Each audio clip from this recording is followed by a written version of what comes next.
Hello all, welcome back to my YouTube channel. And ಇವತ್ತು ನಾನು ಏನು ಕುಕ್ ಮಾಡ್ತಾ ಇದ್ದೀನಿ ಅಂತ ನಿಮ್ಗೆ ಆಲ್ರೆಡಿ ಗೊತ್ತಾಗ್ತಾ ಇರುತ್ತೆ. And yes, it's a sweet recipe, gulab jamun. Gulab jamun ಅಂದರೆ ಆಲ್ಮೋಸ್ಟ್ ಎಲ್ಲರಿಗೂ ಫೇವ್ರೇಟ್ ಆಗಿರುತ್ತೆ. ಸೊ ಇವಾಗ ಆ ರೆಸಿಪಿ ಹೇಗೆ ಮಾಡೋದಂತ ನೋಡ್ಕೊಂಬನ್ನಿ. ಫಸ್ಟ್ ನಾನು ಒಂದು ಗ್ಯಾಸ್ ಸ್ಟವ್ ಹಚ್ಕೊಂಡು ಅದ್ರ ಮೇಲೆ ಒಂದು ದೊಡ್ಡ ಪಾತ್ರೆ ಇಟ್ಕೊಂಡಿದ್ದೀನಿ. ಸೊ ಆ ಪಾತ್ರೆಗೆ ನಿಮಗೆ ಎಷ್ಟು ಕ್ವಾಂಟಿಟಿಲಿ ಮಾಡ್ತಾಯಿದ್ದೀರಾ ಅಷ್ಟು ನೀರು ಹಾಕ್ಕೊಳ್ಳಿ.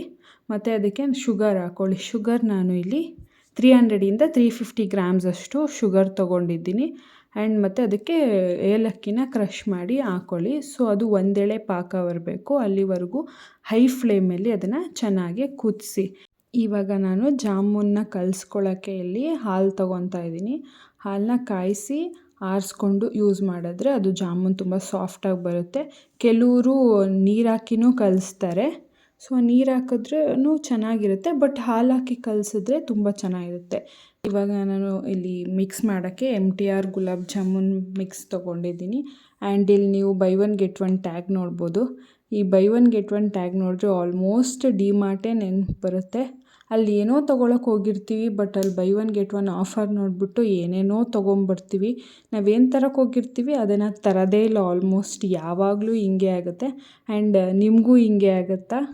ನಿಮಗೂ ಹಿಂಗೆ ಆದರೆ ಎಸ್ ಅಂತ ಕಮೆಂಟ್ ಮಾಡಿ ಕಮೆಂಟ್ ಸೆಕ್ಷನಲ್ಲಿ. ಆ್ಯಂಡ್ ಅದೇ ಯಾವಾಗಲೂ ನಂಗೆ ಹಂಗೆ ಆಗಿ ಲಾಸ್ಟಿಗೆ ಮನೆಗೆ ಬಂದಮೇಲೆ ನಾನು ಏನು ತಂದೆ ಮತ್ತು ಯಾಕಿಷ್ಟು ಬಿಲ್ ಆಯಿತು ಅಂತ ನೋಡಿದ್ರೆ ಅಲ್ಲಿ almost buy one get one ಪ್ರಾಡಕ್ಟೇ ತೊಗೊಂಡಿರ್ತೀವಿ. ಓಕೆ, ಈಗ ಜಾಮೂನ್ ಮಿಕ್ಸ್ ಮಾಡ್ತಾಯಿದ್ದೀನಿ. ಸ್ವಲ್ಪನೇ ಹಾಲು ಹಾಕ್ಕೊಂಡು ನೀಟಾಗಿ ಸಾಫ್ಟಾಗೆ ಮಿಕ್ಸ್ ಮಾಡ್ಕೊಳ್ಳಿ. ಅದು ಜಾಸ್ತಿ ಹಾರ್ಡಾಗಿ ಮಿಕ್ಸ್ ಮಾಡೋಕ್ಕೆ ಹೋಗಬೇಡಿ.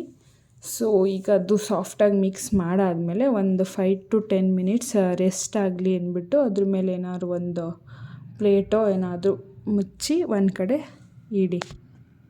ಸೊ ಇವಾಗ ಇಲ್ಲಿ ಸಕ್ಕರೆ ಪಾಕ ಕುದೀತಾ ಇದೆ. ಇದು ಇನ್ನೂ ಕಂಪ್ಲೀಟಾಗಿ ಪಾಕ ಬಿಟ್ಕೊಂಡಿಲ್ಲ. ಸೊ ನಾವಿಲ್ಲಿ ಮತ್ತೆ ಇನ್ನೊಂದು ಕಡೆ ಎಣ್ಣೆ ಕಾಯಕ್ಕೆ ಇಟ್ಕೊಬಿಡೋಣ ಗುಲಾಬ್ ಜಾಮೂನ್ ಕರಿಯೋಕ್ಕೆ. ಸೊ ಈಗ ನಾನು ಆ ಕಡೆ ಶಿಫ್ಟ್ ಮಾಡ್ತಾಯಿದ್ದೀನಿ ಅದನ್ನು, ಯಾಕಂದರೆ ಫ್ರೇಮಿಗೆ ಇಲ್ಲಿ ನೀಟಾಗಿ ಕೂರುತ್ತೆ ಆಯಿಲ್ ಹಾಕೋಕ್ಕೆ ಮತ್ತು ಕರಿಯೋಕ್ಕೆಲ್ಲ. ಸೊ ಅದಕ್ಕೆ ನಾನು ಈ ಬಾಣಲಿನ ಈ ಕಡೆ ಇಟ್ಕೊಂಡು ಅದನ್ನು ಸಿಮ್ಮಲ್ಲಿ ಇಟ್ಬಿಟ್ಟು ಅದು ಒಂದು ಸ್ವಲ್ಪ ಕಾಯ್ತಾ ಇರಲಿ ನಿಧಾನಕ್ಕೆ. ಅಷ್ಟರಲ್ಲಿ ಇಲ್ಲಿ ಒಂದು 10 ಮಿನಿಟ್ಸ್ ರೆಸ್ಟ್ ಮಾಡೋಕ್ಕೆ ಬಿಟ್ಟಿದ್ದೀನಿ. ಜಾಮೂನ್ ಮಿಕ್ಸನ್ನು ನೀಟಾಗಿ ರೌಂಡ್ ಶೇಪಲ್ಲಿ ಸಾಫ್ಟಾಗಿ ನೀಟಾಗಿ ಮಾಡಿಕೊಂಡು ಎತ್ತಿಟ್ಕೊಳ್ಳಿ. ಇಲ್ಲಿ ನಾನು ಎಲ್ಲ ರೌಂಡ್ ಮಾಡೋದು ತೋರಿಸಿಲ್ಲ.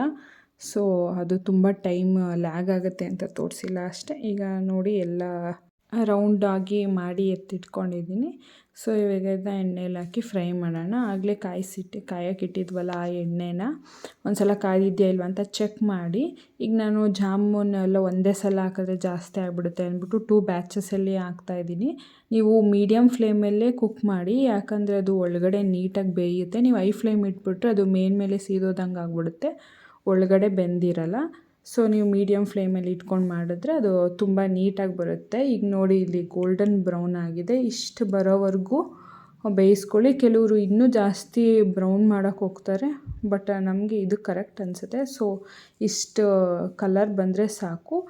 ಎತ್ತಿಟ್ಕೊಂಡು ಡೈರೆಕ್ಟಾಗಿ ನೀವು ಪಾಕಕ್ಕೆ ಹಾಕೋಕ್ಕೆ ಹೋಗಬೇಡಿ. ಸೊ ಅದನ್ನು ಒಂದು ಮಿನಿಟ್ ರೆಸ್ಟ್ ಮಾಡೋಕ್ಕೆ ಬಿಟ್ಟು ಆಮೇಲೆ ಪಾಕಕ್ಕೆ ಹಾಕಿ.